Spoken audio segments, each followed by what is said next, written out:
A goal, Chris Billy, Huddersfield Town. The most famous goal of Chris Billy's life. Is this the moment for Lee Fowler? It is. Take your place in Division 2, Huddersfield Town. Ruby and Steve Simonson's boots now. He's missed. Steve Simonson clears the frame of the goal and collapses in a heap of tears. Huddersfield Town are promoted. Mustafa Schindler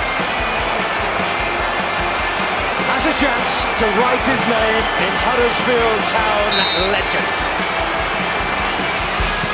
And he takes that chance!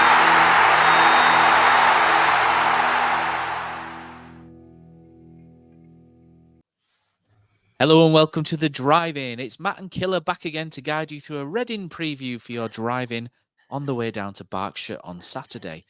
Joining myself, Matt, is Killer. And when the tactics board comes out, maybe this will be more of a drive-by than a drive-in. Okay, Killer, let's go with Reading. Reading, formed in 1871, the nickname the Royals on account of being in the Royal County of Berkshire. They were also once known as the Biscuit Men, which is a great nickname due to their association with Huntley and Palmer's biscuit makers. That we could all do with some biscuits right now. The club, despite being established in 1871, didn't actually join the Football League until 1920. That's 50 years of doing absolutely nothing. The club played at Elm Park for 102 years before moving to their current stadium, the Select Car Leasing Stadium, as it's known. But Killer, to us, it'll always be the Medeski. Despite recent history, Reading have only been in the top flight for 3 seasons, starting in 2007.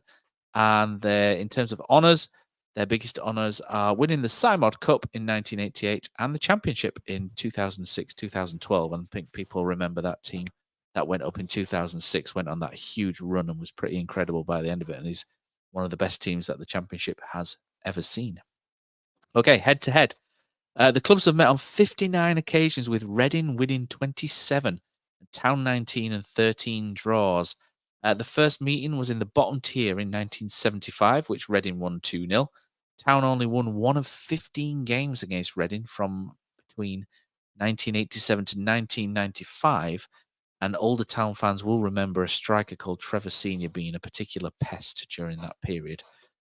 Quirky game memories, Killer. For me, one that stands out is Reading is 2022 on the way to the playoffs, the Carlos Corberán season. Danny Ward hat-trick. I remember him scoring a goal from outside the box with his right foot on the half volley, which was an absolute thunderbar, Steward.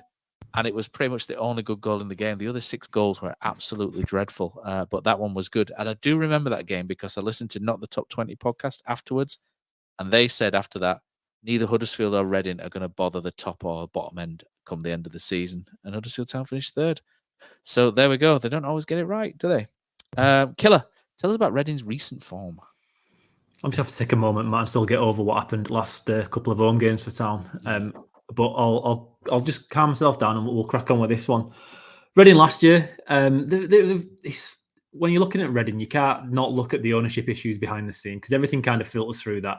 Last year they finished 16th, I think, in the division. But in January they lost quite a lot of players and they dropped off towards the end of the season. But the form wasn't great going into this season. Over the summer, they've not really lost many players either. It's kind of a team that's quite similar to what they had last year. And on our pre-season predictions, I quite fancied them, if they got their ownership sorted out, to do okay. I think when you keep a squad together over the season, over the off-season, you can work on new things. They've got a very highly respected coach in Sellis, who was at Southampton previously for quite a short period. But generally, when you're looking at keeping a team pretty static, you can work on new things. You can develop. And then you can look at the age of the squad, Matt, as we'll go into in a little bit, I guess, in that the starting 11 is very, very young, with most players under the age of 21, 22. And again, another year working on it over the summer. You expect quite a bit. But as of yet, the form's been patchy at best. They started really well at Birmingham. Obviously, I think it was the right time to get them, first game of the season. They've managed a 1-1 draw there, which was very much backs against the wall in a system that they've not played since, which was a 4-4-2 diamond. May scored in 87th minute, I think, to rescue a point there for Birmingham. But Reading came out of that game with 26% possession, so we all know exactly how that game went. Since then, they beat Wigan at home afterwards, another team I thought might do okay this year, but then they lost 3-0 at Wrexham. Now, a few extra games down the line, that doesn't look too silly of a result. They managed to beat Charlton at home, which is a really good result looking at the league. But then the last 2 games, they've played the 24th in division at that point, Leyton Orient at home, and lost. I think Leyton Orient shouldn't have ever been at the bottom. They had hard fixtures, and obviously it's quite an embryonic stage of the season. But then they've also just lost this weekend, the last game at Bolton. They lost 5-2 to Bolton. So you're looking at this Reading form, and it's quite extreme. It's probably not too dissimilar to ours when you're looking at the kind of results they seem to be getting against teams who they probably expect to do better against, and then playing poorly better against teams that they thought they'd get whooped by. So it's quite a strange start for Reading so far.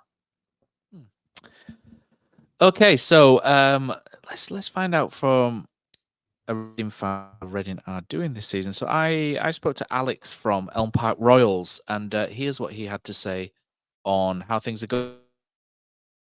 Conclusion to the game on Saturday.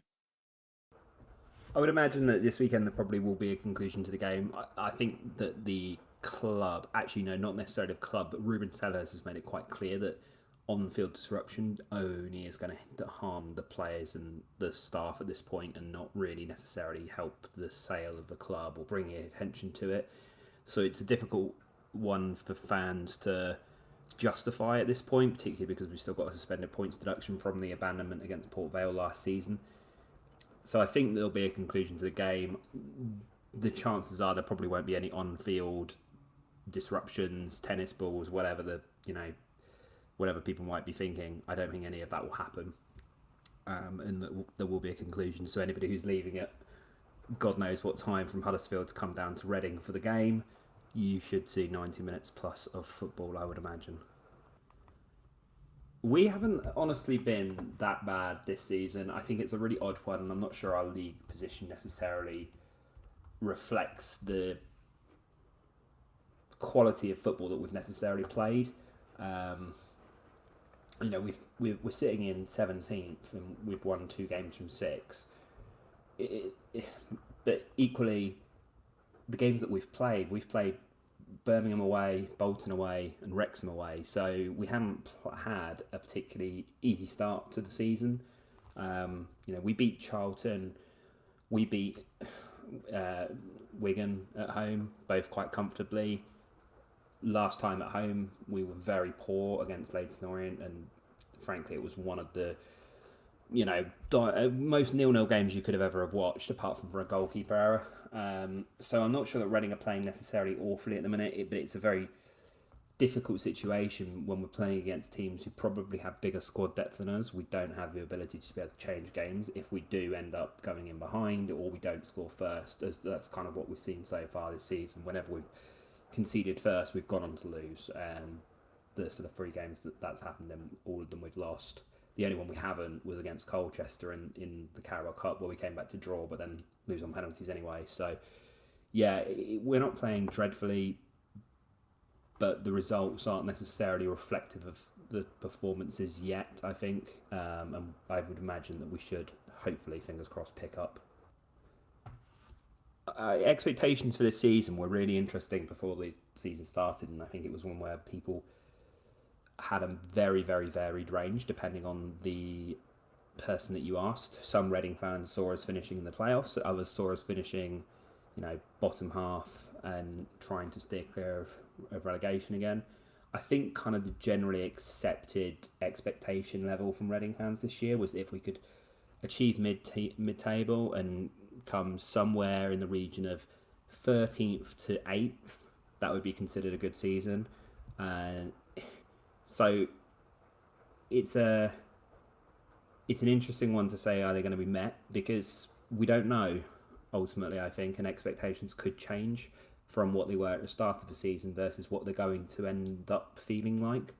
And obviously that all depends on what happens off the field. And if we aren't able to sign any players, which at the minute it doesn't seem like we're able to, it seems like the EFL have stopped that happening for us until a takeover has been completed, and that would highly restrict us from bringing in the quality we need. At the minute, we don't have any wing backs, for example. We've been playing a right back.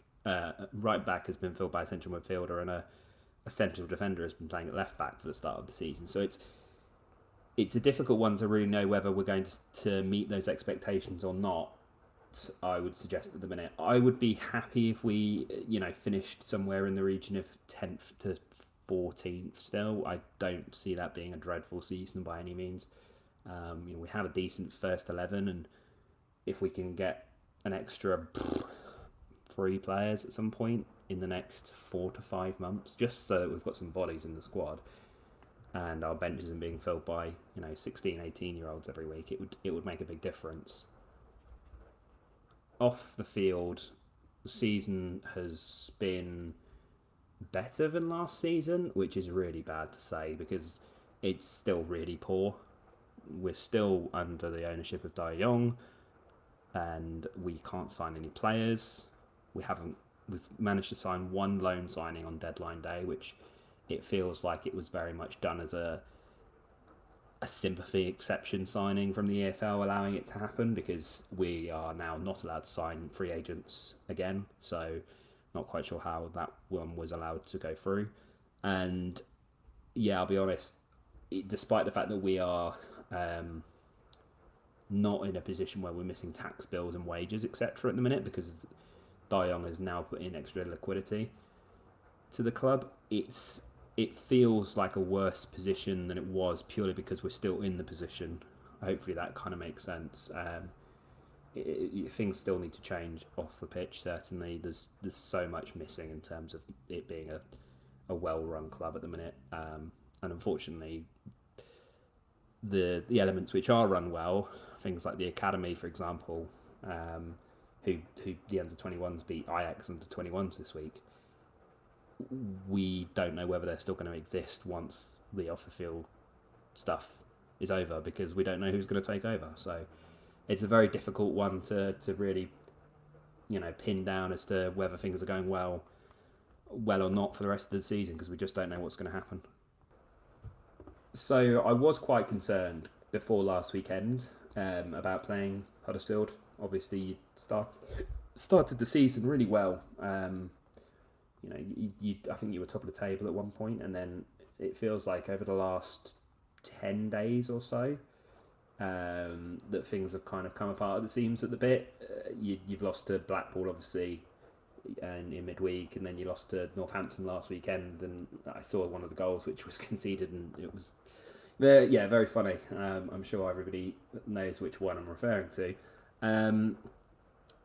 So it's a difficult one to know how the game's going to go, really, because obviously I feel like you've got a very talented squad, a good, or at least decently rated manager, and I would kind of expect Huddersfield to be in that top 4, top 3 region at the end of the season.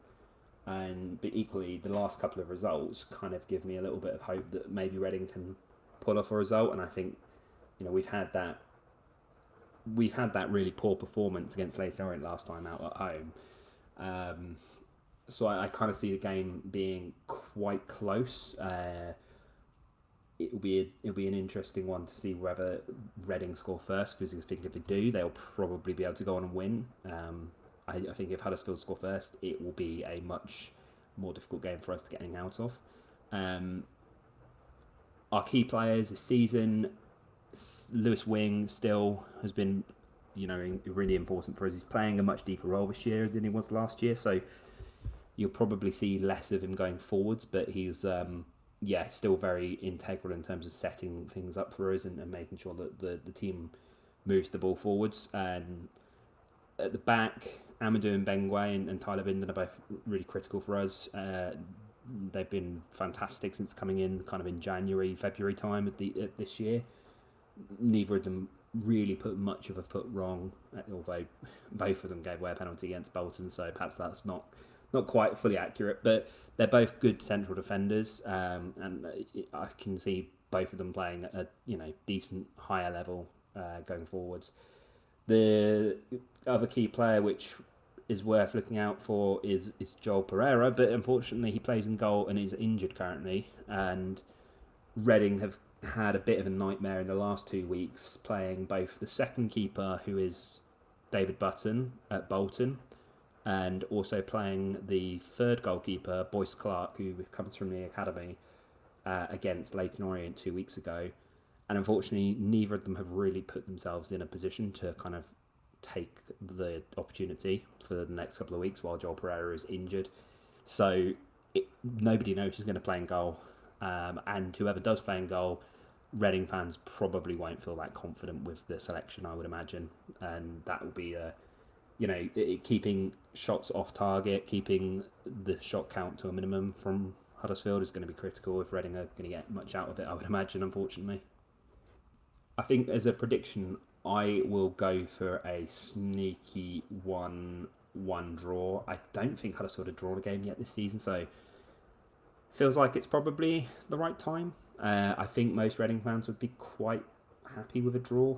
I'm not quite sure if Huddersfield fans would be, given the early start and long journey. But I think 1-1. I think Reading will take a lead, and then Huddersfield will probably come back into it in the second half with, deeper squad depth on the bench and be able to kind of push forwards and probably get an equaliser in the second half.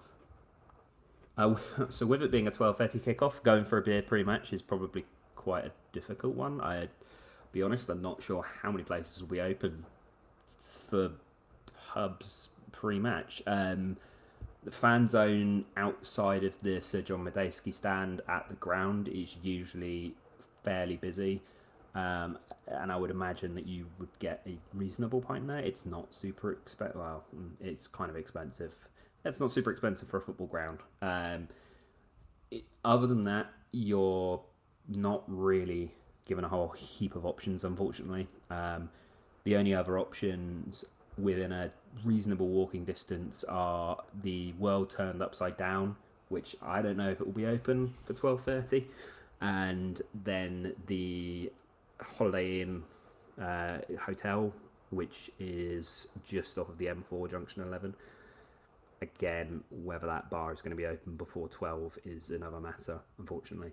In terms of parking, if you are not going to be getting a pint, I would suggest parking either street side somewhere near Acre Road. There is no parking restrictions. If you Google Map, you will probably find something. If you're looking for a paid car park, Reading have a paid car park that you can pre-book. It's a bit of a pain to get out of afterwards, I'll be perfectly honest. So if you want to park somewhere which you have got quick access back to the motorway, I would suggest parking in one of the warehouse industrial units kind of opposite the stadium along the A33.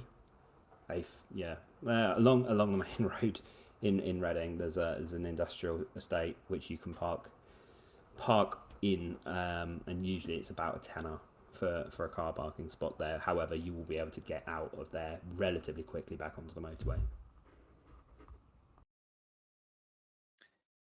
Okay, mate. So Alex assures me that there'll be a conclusion to the game, and there we go. So anybody who's driving down, he's also letting you know where you can have a pint. Although it's an early kickoff, so you might struggle. Maybe a pint afterwards, and then also where you can park, etc. It's one of those out of town stadiums which isn't really much fun around. I'll be honest. He's gone for 1-1, so I think, Killer, we'll have a look at how the teams will line up, and that means it's to the tactics board. I think we need like a little thing for this, like the Batmobile, the da-da-da-da-da, that kind need of a dramatic jingle. Yeah, I think so. We need something, don't we? Right, so let us have a look. So if you're listening, we'll do it as always. We'll do our best to describe this to you, because we do prefer people to listen, because if they listen, we get more money from that, don't we? So that's always a good thing, and that helps pay the bills, which bills are plenty. People don't realize. Right, okay. So what we've got here, we've got the tactics board. So I've got Huddersfield in the blue and Reading in the white this time, because they don't. The thing I've used hasn't really got a Huddersfield Town away colour, which I think we'll be playing in the old Millennium kit the old Millennium kit colour. So I've put Huddersfield in blue and Reading in white. So I think to notice here, Reading tend to play a 4-3-3, don't they, Killer? They've got David Button in goal.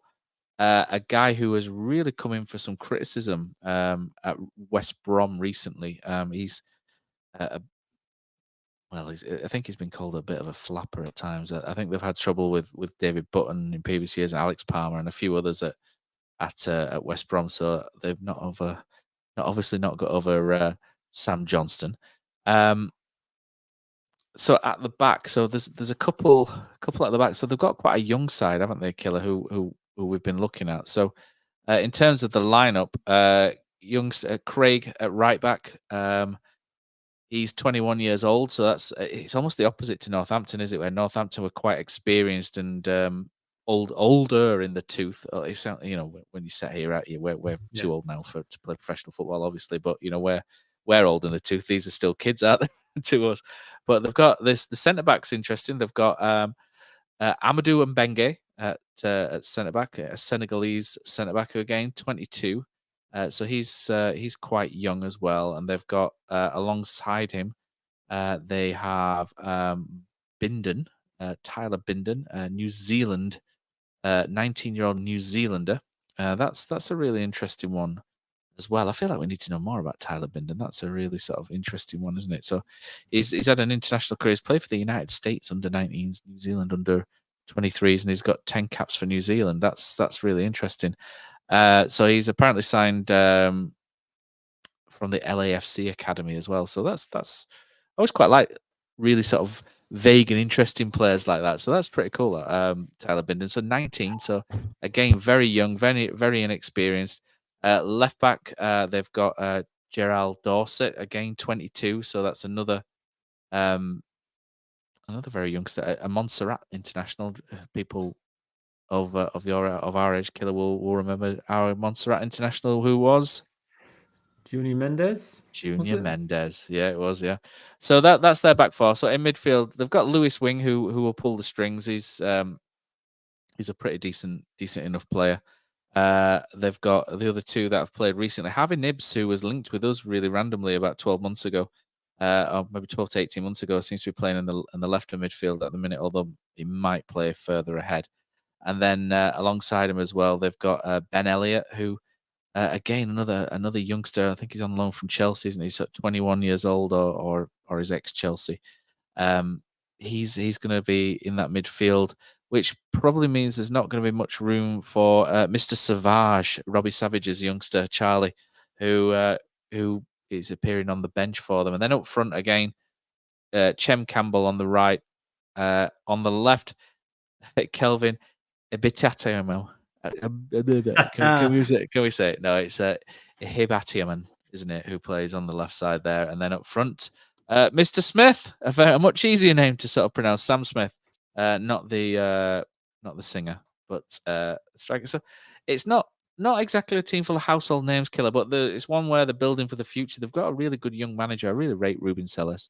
It's a team who, in terms of recent form, they got picked apart a little bit, didn't they, in the first half? Sorry, against Bolton. Yeah, and the two centre backs both gave away penalties in that game. Yeah, that's looking at the makeup of the squad there. They've got young lads everywhere, apart from centrally, with Sam Smith, who's 26, and Lewis Wing, who's 29. So you know they're going to be runners. We know going into this game that they're all going to be quick. And it's going to be a tough challenge for us because they're going to be mobile and at it. Yeah, I mean we've seen a couple of them before, haven't we?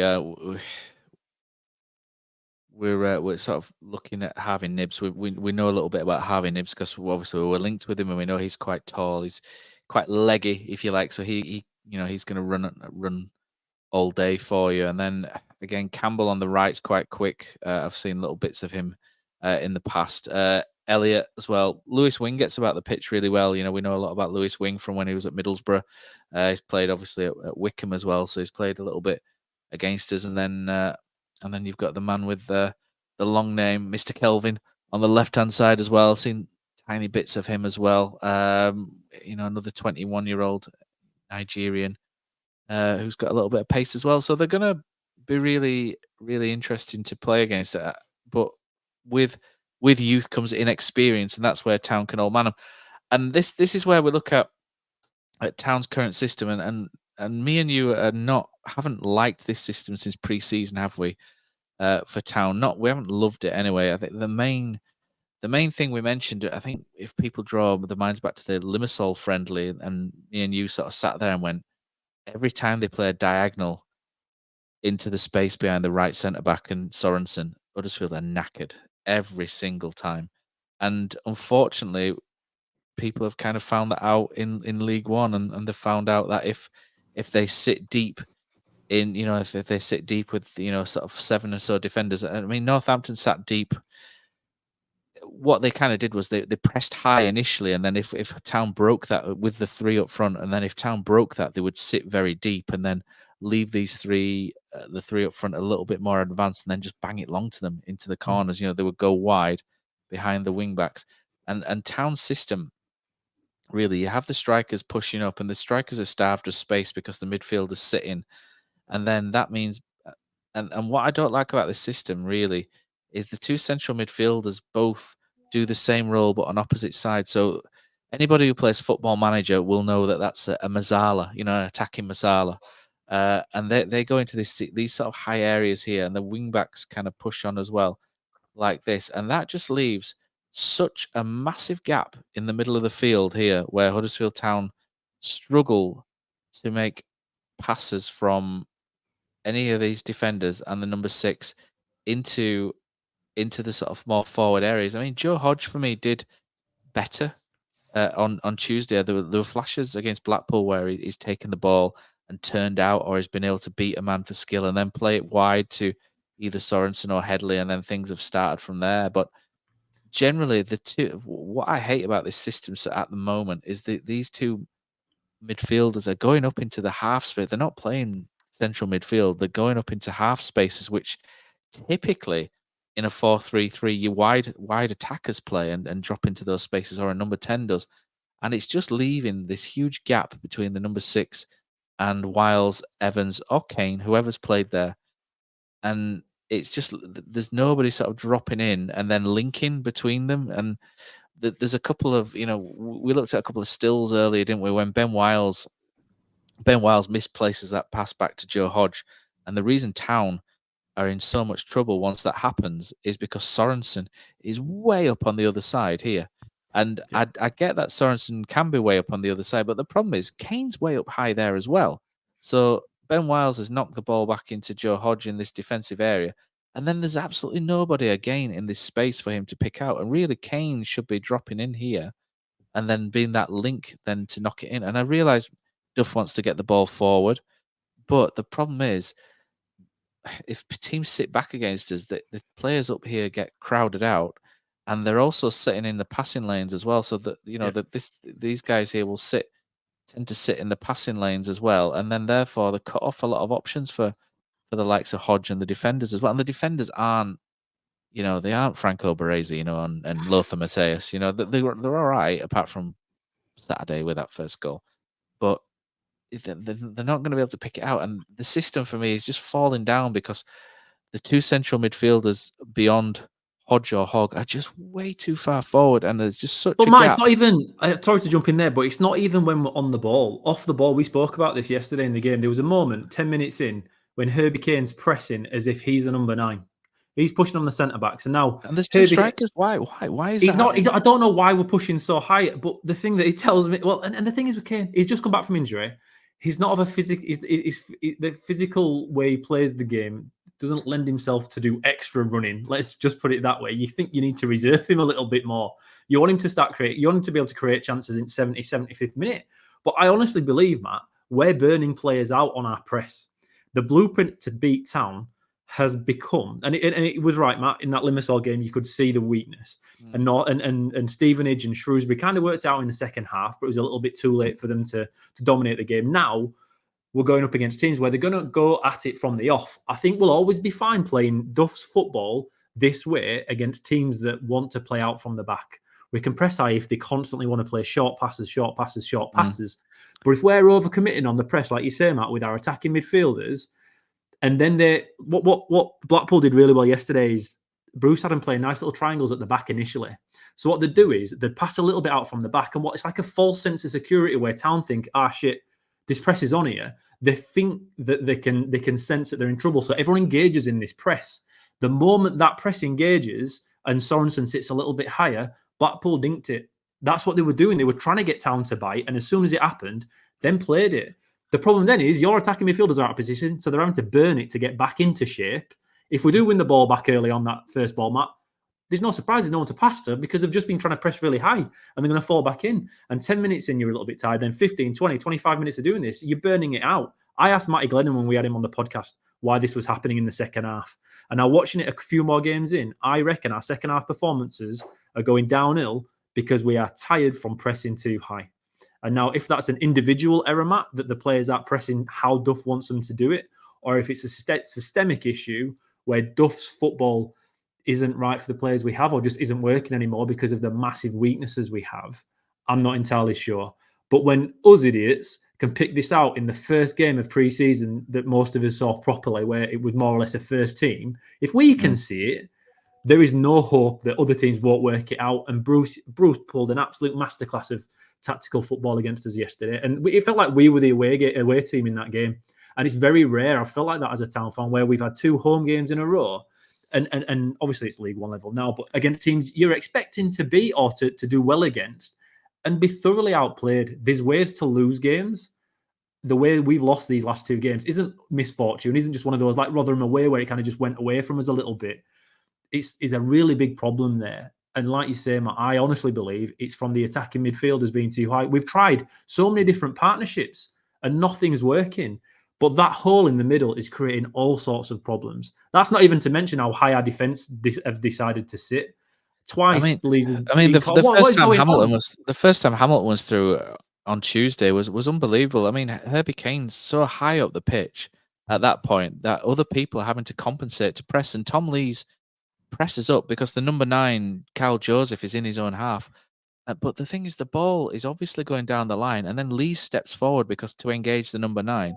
Leaving this huge gap between the middles, I think it's Helic still on at that point, isn't he? Helic and then Sorensen, and Sorensen is not good going backwards. I think we knew that when he signed, didn't we? We kind of heard that. But the thing is, he's been sold a little bit there because the midfield is too high. Herbie Kane's too high. I don't know why he's up there, and we'll try and post that still out if anybody wants it. But Herbie Kane's so high, and he's up with the strikers, and it's like, why is he there? He's still. It's like links in a chain, isn't it? And we're just missing. We're panicking links.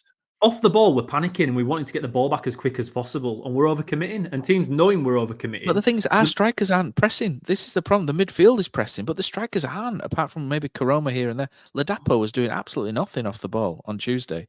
He was just sort of doing his own little thing, wasn't he? But the thing is as well, if the whole team aren't pressing and only 1 or 2 are, you're absolutely knackered. And that's for me, that's part of the problem as well. The 2 strikers aren't always committing to the press, then the midfield do. And it's like, well, the midfield are pressing, but the 2 strikers who have to lead it aren't actually doing it. And it's just all falling down me for that. I think if the strikers aren't committing to it, then the midfield have to sit in and it'll be more boring football. But that's it. But the blueprint now is there to beat us. And unless we're playing Bolton, who play possession-based football, unless we're playing Birmingham, who will expect to beat us and they'll play their own football, everyone else will try and play a bit like Blackpool played. So our setup has to be to counter that kind of football because that's what we're going to be up against. I mean, Stevenage found it out in the second half, didn't they, against us at our place? And they just went 4-2-4 and ruined us up the flanks, didn't they? But anyway, how do you expect Town to line up in this game here? Because, I mean, there's got to be some kind of change. It would be beyond stubborn for Town to persist with that sort of style for me. I mean, I'd be very surprised. I mean, if Reading are going to play out from the back and mess around, then yeah, okay, it might work quite well. But I'm not entirely convinced that that's going to be Reading's game, to be honest, considering the blueprints from Blackpool, Northampton, and Stevenage that we've seen.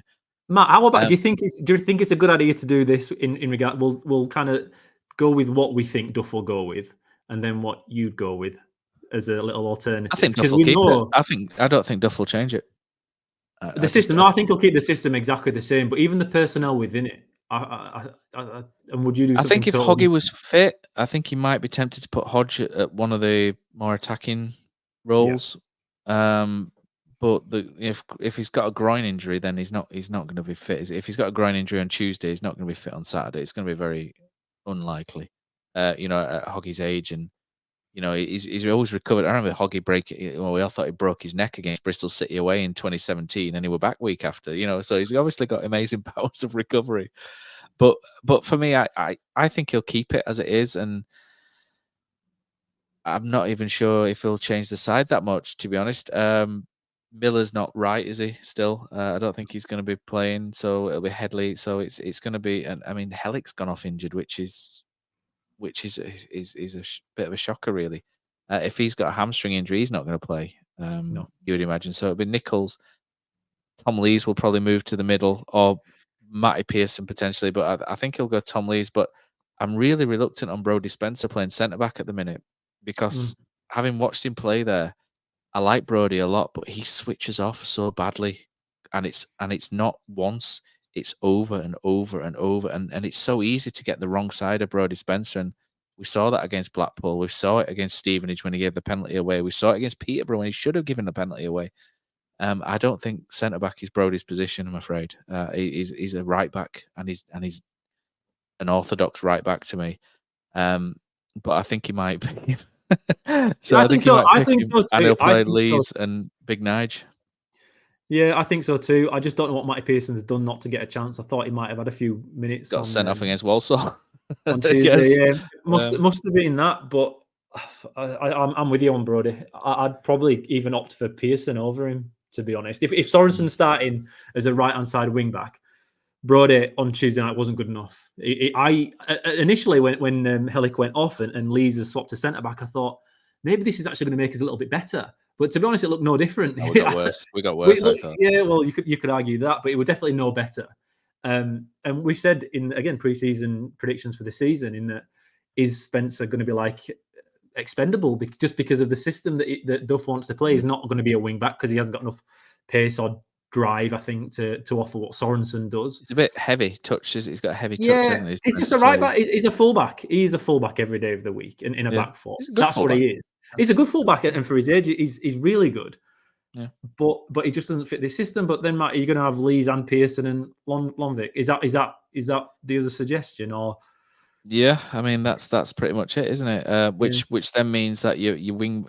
I mean, Pearson and Lees trying to cover this. For Sorensen going forward is going to be difficult. I mean, Kasumu can play right wing back. That's they just need to do something. We have to do something different on the right hand side, regardless of Duff keeping everything else the same. That right hand side can't be Lees and Sorensen again, or Spencer. It can't be. I know we had 75 minutes of it yesterday. We've had Lees and Sorensen most of the season, and every defensive kind of performance they've had to put in has failed miserably. For me, it's a big one, this, Matt. This is probably the biggest part of this entire team selection. Is not if he changes his system or not, but if Duff persists with that kind of those partnerships on the right-hand side. Because if he does, it tells me there is a real... I'll be very careful how I say this. There's a real lack of appetite when it comes to altering how he wants to play football to chase a result. And he's a bit more sticking with it because he thinks he should. For his own kind of approach, because everything else tells you it's not working and it has to change. I mean, he has changed it in game, hasn't he? It's just the start, isn't it? I mean, it's okay changing it in game when the game's going away from you. And to be honest, one thing I thought that we struggled with against Blackpool in particular, Blackpool played 4-4-2. Poz's dream, Mike Bassett, eat your heart out, etc. But they destroyed us, and the reason they destroyed us was because of the space in midfield. And when you play 4-4-2, you can compact quite easily. And Town are very narrow in everything that they've got. I know they're trying to get these guys in the half spaces, but when we've got the ball, we're very narrow, and we move into narrow places. And Herbie Kane hit one crossfield pass to Headley in the first half, and it's where Headley went. I think he went wide, and he got a cross deflected out for a corner. And that's what Town need more of. They need more. Teams will make it congested, but we do need somebody to switch play, to switch it to the other side, switch it quickly, just to try and create that space on the other side. And I don't think you can do that in a 3-5-2 at all. And for me, I think he's going to go the same shape, but I would be moving the midfield around, and I would be playing two in that sort of not necessarily sixes, but you playing a pivot. and it's a more supporting player, and then possibly have a number, maybe the strikers, Karoma can then sort of play that striker that hangs on the left kind of role, and then someone up front with him, and then you can have a number 10. Maybe someone like Evans or Wiles can then play number 10. So would you be looking at Hodge and Kane as the sixers effectively? Is that what you'd be going with? Yeah, I'm a little bit concerned with the. And not so much. I mean, I don't mean to disrespect Reading, because we disrespected Northampton and we looked idiots, didn't we? But you don't expect Hodge and Kane will have to get through lots of tackling in the number 6 area. And to be honest, when you've got 3 centre backs, you shouldn't have to. But there is a case for Kasumu in there as well, just for the legs and just for the work rate and just for the ball carrying. It's just his passing lets him down so consistently, and his passing is really, really bad. Yeah. But his leg work is great. The amount of ground he can cover is great, and there's a lot of pros to David Kasumu. It's just his passing. I don't know whether it's a confidence thing or whatnot, or whether it's just people are too far away from him, etc. But I would go for that pivot, and whether that's in a 4-3-3 or in a 3-4-3-5-2. I prefer a 3-4-3. In all honesty, I think that would suit us more. And Blackpool as well. Blackpool murdered us by pushing the fullbacks forward as well with the wingers and doubling up down that side. And a 3-4-3 just sort of stops that. And I know we're lacking really in a front three. I think Bojan can play that central role. It's just whether he's got he just needs to put a bit more fight, doesn't he, when he's getting manhandled? But against 2 young defenders, there's a lot in there for him, I think. And then Karoma can play coming off the left, can't he? And Marshall can come in wide as well. He's done it through his youth career as well, and he can come into his left, or he can go from the left. So yeah, I would prefer 4-3-3, but I can't see the change. I think you're right, Matt. I honestly think the compromise for Duff will be this. I think he'll go with the 2 holding centre midfielders. If he doesn't, it's going to be Hodge, Wiles, and Evans again. That's what I'm fully expecting if he's going to play the 3-5-2. And the only change we'll have out of the ordinary is Spencer coming in at right centre back. But I would expect, Matt, like you say, the Bolton back line are really young. So I wouldn't necessarily go with Marshall and Karoma. Reading, Bolton. The Reading centre backs are so young. So I wouldn't expect Marshall and Karoma. I feel like those kind of guys offer pace and hustle. And that's kind of what the Reading defence are be used to. Not used to, but prepared for. This is something I thought I'd never. Would you go with a sniffer? Matt, no, I wouldn't. I'm going even worse than that. Bojan. Honestly, I think Bojan. I think he's the one, and it's desperate, isn't it, though, Matt? We're 8 games in, and I'm suggesting we bought him for this, didn't we? We paid money for him and bought him for this. I mean, I thought Radulovic did more in sort of 10 minutes against Blackpool than what Ladapo did all game, and absolutely. And to be honest, Ladapo's not one for build up. He just isn't. He's not one for 4 players, Freddie. He's straight in there. Do you know what I mean? He's, there's no messing. There's no. I'm going slightly out of kilter for this, but Bojan was. He was good though. Radulovic.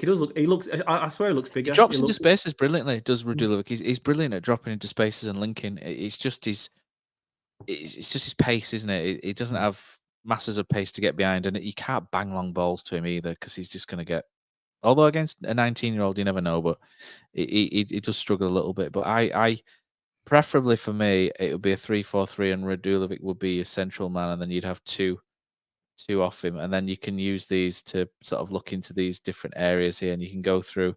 I mean, Radulovic can drop deep, and you've got your triangles. Then look, so for those that are looking on YouTube, you can just see me just playing with my mouse, looking at loads of different triangles you've got on the pitch, and that's what your passing is all about, really, about creating those angles, isn't it? And you've got 3 at the back, 2, and then 3, through the spine, and that's where you get your pivots and your angles and everything from. And for me, that'd be the way to go. But I'd also prefer a back 4. But the thing is, though, is the way the squad's been put together. You think back 4, and then you think, shit, we've not got a left back. Headley kind of, but he's not a defender. I mean, you could see by that. It was the first. Is it the first goal where Joseph scores against us against Blackpool? Headley's gone back. Lonvite's gone front. In terms of the defending, and then if you go front and back, Killer, you speak. You've played centre back. I didn't. 'Cause goalkeeper. I was used to bollocking people for not doing this. But if you go front, you're looking to cut out the cross early, aren't you? And you're looking to direct that way. If you're going back, you're the marker. You've got to pick up the defender. And when the ball came over, Headley's 10 yards away from him. When 2 seconds earlier he was on his back. So for me, he's not a natural defender. He's better sort of a little bit more advanced. But we don't really have a left back. We do have a right back called Brodie Spencer. We've got Josh Ruffles. I forgot about Josh Ruffles. But you've got, it's just a little bit imbalanced. Then striker wise, you've only really got Bojan who can play centrally and link things. I mean, Reece Healy, could argue, if he's fit, could maybe do that, but is a little bit small. Danny Ward, and then it goes back to Danny Ward, doesn't it? Do you need Danny Ward back at some point? And that'll draw a lot of groans from people that listen, won't it? Because people want to move away from the old guard. But it just sort of shows we've got options, but they're not perfect, and that's the problem with our squad. You look at everything every system we do, there's nothing sits where you quite, do you remember when you used to play the old FIFA games and then you used to have the chemistry used to come up when you used to put them in systems with players? There's no good, perfect chemistry for this sort of town team, is there? They're all kind of like in the middle, if you like. Well, we're kind of like in transition, aren't we, Matt? We're transitioning into a 3-5-2 squad. And we don't have a full 22, 25, however many you want in there, 3-5-2 players. We just don't. I love a back four. I am the most outspoken person on loving a back four. We all know that.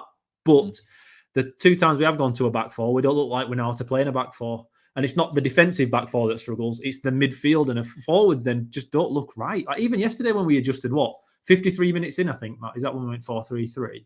Yeah. Kind of fluid system was up top. But it didn't look like we looked much better going forward. It looks like we didn't have a clue, but that's what happens when all pre-season you don't play it at all and you only play 3-5-2. It's just you're not prepared for it. So that's why I think we've got to ride this out. Like I say, Matt, I'd go 3-4 with a 3-4-1-2. I think Corona has to say central, mainly just to get his 20 and 40. Like I need him to get to prove Pozza wrong, just to prove you right. Let's. Well, that's yeah. And I just think he needs to play centrally. And I think if you put him out wide, he'll probably be even more out of games, as we've seen him do for a few years now.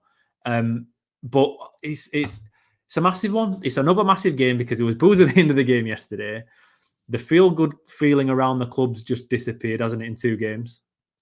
And it's been a tough watch these last 2 games, and it's, to me, down to tactics. It's not effort from the players. Sometimes people like to say it's nothing to do with the coach. It's just the players aren't trying hard enough. I think you can confuse effort with being passive and being unsure of yourself, can't you? And I think we were just incredibly passive against Blackpool because we were just very unsure of ourselves. And I don't think nobody wanted to. Nobody went out there to not try. It's just you go out there and you're unsure with what you're doing, or you're not quite happy with what you're doing. You become passive. And unfortunately, this passive culture has seeped through since 2021, since Carlos Corberan had us. You remember when we finished 3rd, but we were so passive in games. I remember the Coventry game that year, where I think we draw 1-1, but they murdered us for 80 minutes because we were just sat off. We sat off. And I think it's kind of ingrained a little bit in the squad, in a lot of these players, to be passive and to sit off and to watch things out, especially the older guard, your Tom Lees, your Pearsons, your Hogging, maybe not quite as much, but Ward, for example, as well. I think there's a lot of players there that do that, and I'm sure they can change. To be honest, Kill, I thought we'd go down, we'd win a few games, and then that'd stop, and we'd pick up confidence. But that's not. It's strange how it's kind of, we've won a few games, and then the first time we've hit a few bumps, we've kind of crumbled, and it's worrying. It is worrying, is that? But what's your prediction for the game? I remember this is quite a long driving. This is it feels like a turning point, though, Matt, doesn't it? It does feel like a turning point because tactically now we've got enough to go on, and we know where we're weak, and the tactics board's never been out for so long, has it? No. I'd look for a draw, and I'd take a draw here. We can't have boom or bust every game. We can't do really well and win, or get absolutely smashed because we're awful game in, game out. I think we have to grind out a performance here. Duff kept him in changing rooms, didn't he, for an hour yesterday before doing the post-match reaction with DTS. So it's pretty clear that he's very, very unhappy with what went on. I expect a reaction and quite a different game. I'm not entirely sure what we're going to get. I just think it's going to be tight. And I think we're going to be a lot tougher to score against. And I think that'll be the focus in training between now and Saturday. So I'll you know what? I'll go with a 0-0, Matt. I'll go 0-0 on this one. Okay, so Alex from Elm Park Royals has gone 1-1. But he's also mentioned that Reading will score first and will equalise. If Reading score first, I don't think we've got it in us to get a draw. I'll be honest. I think we'll panic and we'll chase and we'll leave the back door open. I'm going to go 1-1, but Town to score first in this one. And I don't think it'll be the worst result in the best place at the minute because of the takeover situation. This is one of those games where you've got to be, if you're serious about getting promoted or you're finishing the top 6, you go to Reading, who are a little bit feeling sorry for themselves, and you make it worse. You've got to be strong and you've got to go to these places when they're against adversity and win. You can't be charity FC like Huddersfield have been for most of our supporting lives, and you go there and, oh no, they're in turmoil. Don't worry, charity FC are here. You know, every time you think of that, you think of that Leeds game, don't you, where they absolutely pied us 5-1 when they were chasing the taxi away the night before, and they'd sacked the manager, and the striker who scores a hat-trick the previous night's ringing Sky Sports News trying to get himself a transfer, and then Huddersfield turn up and it's all right. It's just, you know, we want to see the last of that, don't we? And that last of that tag, and we need to go to places and win, and we need to go to Reading and win to turn around, because Birmingham the week after is going to be very, very difficult. But I think we'll draw, and I'm not entirely sure I'll be happy about it, but it might be all right in the long term. So that's what I've gone for, Killer. Has anything tickled your fancy across the grounds for this weekend? I mean, I don't know. We were very much looking around the top 6, weren't we, in terms of where to, you know, of who to look at and where to look. But now it's kind of like, well, the whole landscape's kind of changing, isn't it, in terms of League One? Barnsley have snuck up to 3rd. It was only a week or so ago. Neil Wayne said, "Oh, Barnsley are absolutely nowhere," and sorry, Neil. And then all of a sudden now they're like 3rd. But looking this Saturday, there's us with the 12:30 kickoff. Bolton, kind of interesting, aren't they? They were away at Crawley, and they could kickstart something of a revival. Birmingham have got Peterborough at home. Peterborough is still faltering. Blackpool have got Burton. Blackpool, I think, are 9th, are they, at the minute? And they should beat Burton, and then all of a sudden they're looking good for the top 6. And Blackpool have got a couple of strikers there, haven't they? Ballard, who we were linked with all summer, and Kyle Joseph, who was quite decent as well. They've got a couple of strikers there where you think, if you've got strikers who can score goals, you've got a chance, haven't you? And as much as it pained me, Lee Evans absolutely controlled that game at the number 7. He absolutely dominated the game in midfield, the ex-Bradford player, which was a bit hurtful. After that, I'm looking down. Wrexham are away at Leyton Orient, and I think Leyton Orient are better, like you said earlier, better what their position states, and that Ethan Galbraith's a really good midfielder for Orient, so that's going to be interesting. And then Alton away at Stevenage, which is tough, and then Barnsley versus Stockport County is on TV later on, and that's going to be the main one I think people will focus on, because are Barnsley any good? Are Stockport falling away? They lost 4-1 at home the other day, so second place is absolutely there for anybody who is brave enough to go and grab it this season. Who's going to be brave enough? At the minute, everybody's faltering apart from Birmingham and maybe Wrexham to a point. So, and then Wrexham have got Orient away, as we mentioned. So it's interesting to me, Killer. Anything? I think the Barnsley Stockport game is going to be the most. That's going to be a cracker. I think Stevenage Charlton's going to be good as well. Stevenage have had most clean sheets or something in the last 50 games. They're surprisingly even. Well, we saw how good they were against us in that second half. This league is a tough league. You've got Birmingham at the top who's running away with it, probably. But the rest of them, there's not much dross. There really isn't. It's a very competitive league where anybody can beat anybody, and that's what it's proving to be at the moment. We've lost 5 in 6. I know 2 of them are cup games that we don't really care about, but we're still 5th, which feels a bit crazy, really. I mean, it's lucky though, Matt. It's really lucky because in 2022-23, it were Plymouth, Ipswich, and Sheffield Wednesday, right? I think did Sheffield Wednesday go up? Yeah, so they all went up. Between them, Plymouth lost 7 games, Ipswich lost 4 games, and Sheffield Wednesday lost 6 games. Right, we've lost half that already. 3, yeah. That tells you everything about how our start's going at the moment. Yet it doesn't feel like we're miles away from if we get our stuff together, we'll still be all right. But it's just a tough division. It's a really tough division.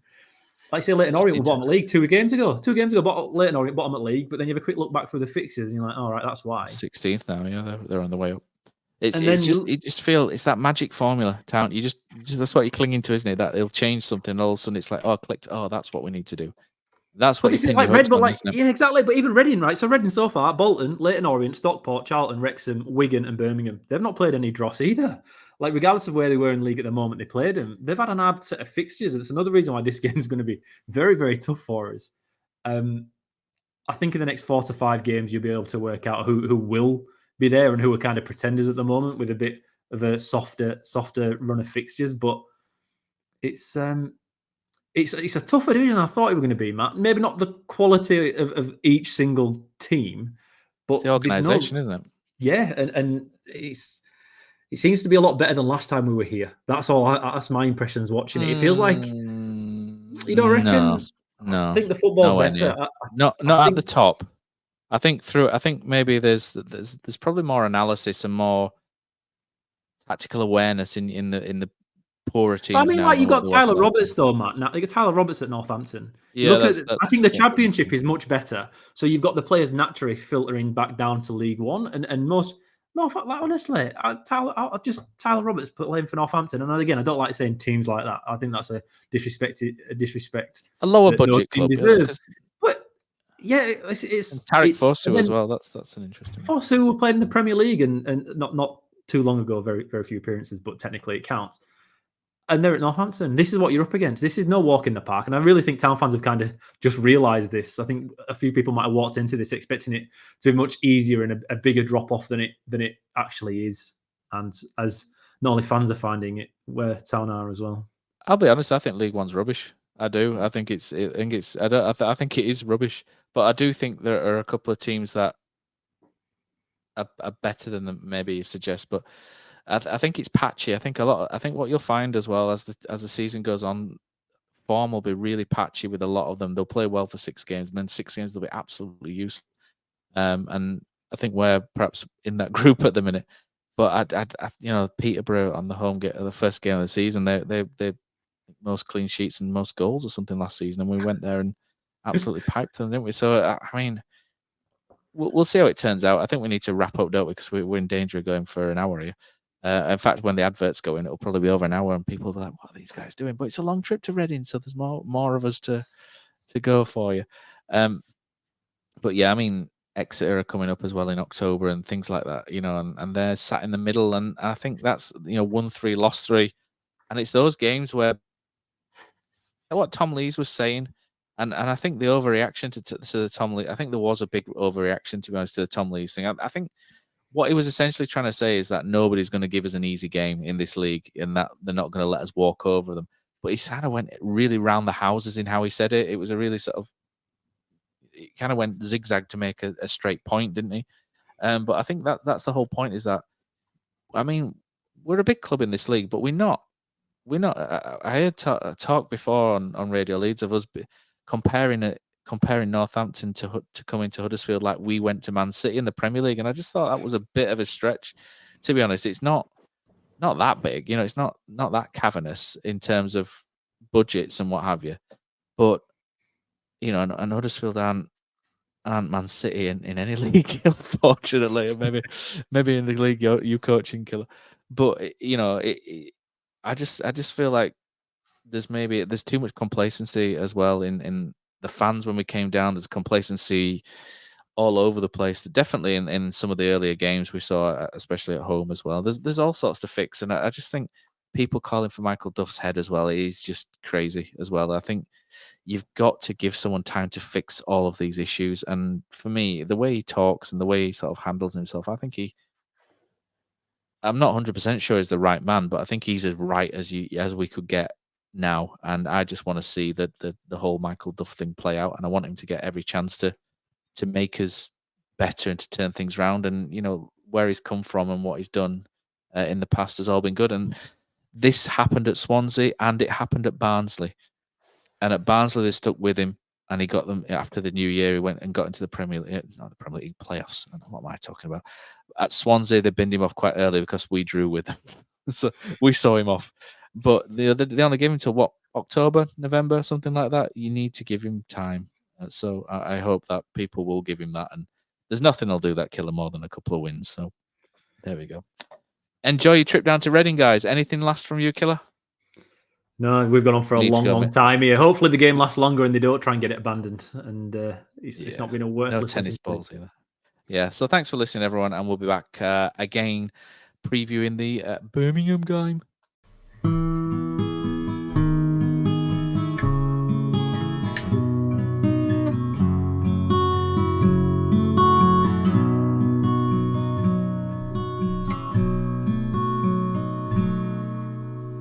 There's a team that is dear to its followers.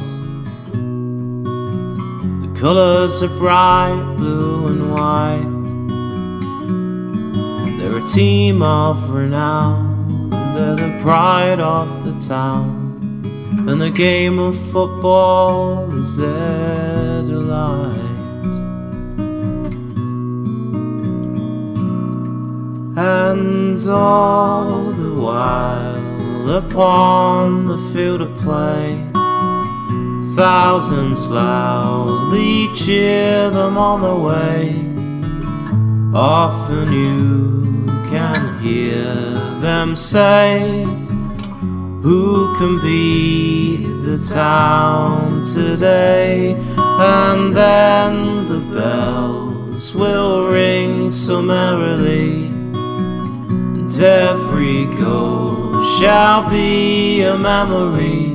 So town, play up and bring that cup back to Huddersfield. So town, play up and bring the cup back to Huddersfield.